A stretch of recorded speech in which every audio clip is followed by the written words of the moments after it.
Apabila hal kecil tidak dikerjakan dengan tuntas, maka kita tidak dapat menunjukkan hal besar dengan benar. Jangan menyerah, taklukkan dunia.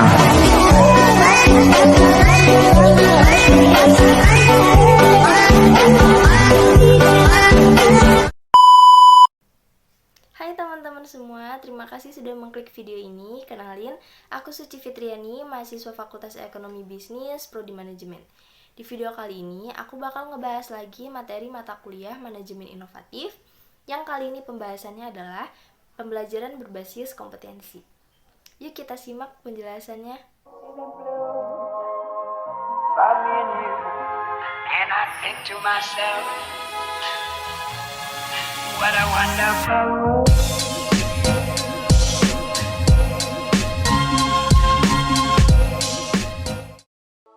Tujuan pendidikan dan pelatihan adalah kompetensi yang diharapkan dicapai peserta setelah menyelesaikan proses pendidikan dan pelatihan.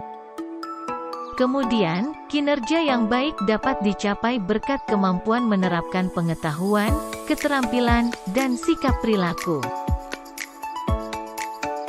Bila digambarkan hubungan antara kompetensi, kemampuan dan pengetahuan tampak sebagai berikut. Pembelajaran berbasis kompetensi tidak hanya difokuskan pada pencapaian peserta diklat, tetapi juga pada pencapaian pengajar. Seperti, kurikulum berbasis kompetensi, kompetensi yang dikembangkan, desain dan pengembangan sistem. Kurikulum berbasis kompetensi adalah kurikulum yang ditunjukkan untuk menciptakan tamatan yang kompeten dan cerdas dalam membangun identitas budaya dan bangsanya. Kompetensi yang dikembangkan berupa keterampilan dan keahlian bertahan hidup dalam perubahan, pertentangan, ketidakmenentuan, ketidakpastian, dan kerumitan dalam kehidupan.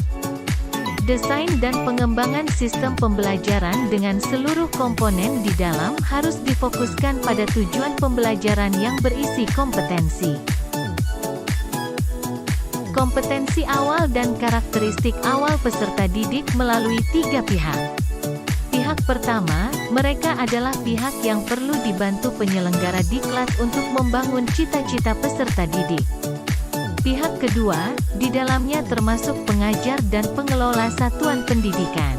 Pihak ketiga, mereka adalah yang berkepentingan untuk mendapatkan lulusan sesuai kebutuhan lapangan kerja. Pada akhir proses pembelajaran, pengajar, peserta diklat dan masyarakat ingin tahu bagaimana hasil pembelajaran. Berikut adalah perbandingan antara kemampuan dalam kawasan pengetahuan, keterampilan, sikap dan kompetensi. Pendesain pembelajaran diharapkan dapat melaksanakan kegiatannya secara bertahap. Tahap pertama, demikian pula pada saat menentukan metode, media, alat dan alokasi waktu harus mempertimbangkan kesesuaian unsur dalam strategi instruksional dengan kompetensi dalam tujuan pembelajaran. Tahap kedua, upaya pemberian motivasi berupa pemberian pujian, penguatan, pemberian latihan relevan, dan menanamkan keyakinan kepada peserta didik bahwa ia secara bertahap akan berhasil mencapai kompetensi yang ada pada tujuan pembelajaran. 5. Hubungan kompetensi dan pengajar atau fasilitator.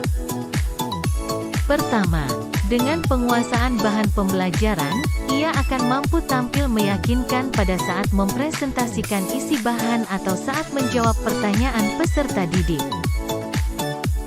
Kedua, meliputi tahapan pembelajaran runtut saat menyajikan isi pembelajaran. Menggunakan berbagai metode, media dan alat, mengelola waktu secara efisien, motivasi penguatan dan penghargaan sepanjang proses pembelajaran. Ketiga, seperti peralatan laboratorium, ruang pembelajaran, dan mampu menciptakan sendiri sumber pembelajaran lain jika sumber belajar ideal tidak tersedia.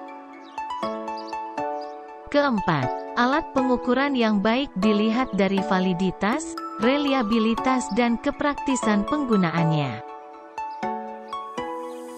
Kelima, dukungan tenaga kependidikan berupa penyediaan ruang pembelajaran dan peralatan yang tersedia. Dari pimpinan satuan pendidikan mendapat keleluasaan berkreasi dan berinovasi dalam melaksanakan pembelajaran. Sekian dulu ya videonya, sampai jumpa di video selanjutnya. Semoga materinya bermanfaat untuk kita semua. Jangan lupa like, komen dan subscribe. About me and you, and I think to myself, what a wonderful world.